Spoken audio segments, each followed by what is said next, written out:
Israel സേന വധിച്ച അൽ Jazeera reporter Anas അൽ ഷരീഫിന്റെ സംസ്കാര ചടങ്ങിൽ പങ്കെടുത്ത ആയിരങ്ങൾ അൽ ഷിഫ ആശുപത്രിക്ക് മുന്നിൽ നിന്ന് ശവശരീരങ്ങളുമായി പ്രകടനമായെത്തിയായിരുന്നു സംസ്കാരം.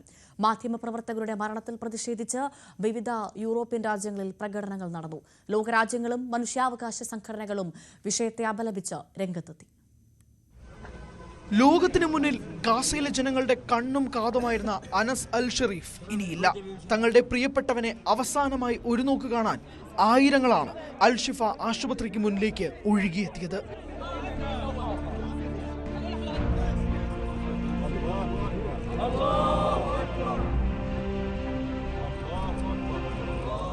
കൊല്ലപ്പെട്ടവരുടെ ശവശരീരങ്ങളുമായി ജനങ്ങൾ പ്രകടനം നടത്തി.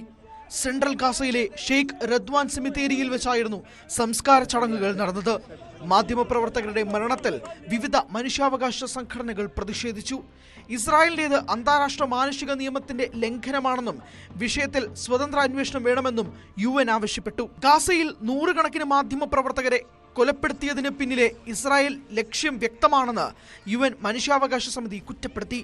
ചൈനയും യൂറോപ്യൻ യൂണിയനും ജർമ്മനിയും വിഷയത്തെ അപലപിച്ചു. ഇസ്രായേൽ മാധ്യമപ്രവർത്തകരെ ബോധപൂർവം ലക്ഷ്യമിടുന്നെന്ന് ഖത്തർ പ്രധാനമന്ത്രി ഷെയ്ഖ് മുഹമ്മദ് ബിൻ അബ്ദുൾ റഹ്മാൻ അൽ താനി ആരോപിച്ചു.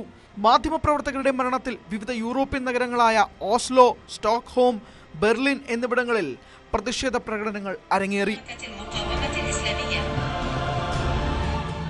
നോർവേയിൽ ഒരു മാധ്യമപ്രവർത്തകൻ തന്റെ അന്താരാഷ്ട്ര പ്രസ് കാർഡ് കത്തിച്ചു പ്രതിഷേധിച്ചു.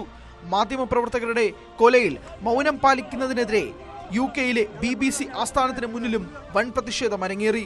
തുടർന്ന് പ്രതിഷേധക്കാരെ പോലീസ് ബലം പ്രയോഗിച്ച് ഇവിടെ നിന്ന് നീക്കുകയായിരുന്നു. News desk, News 18.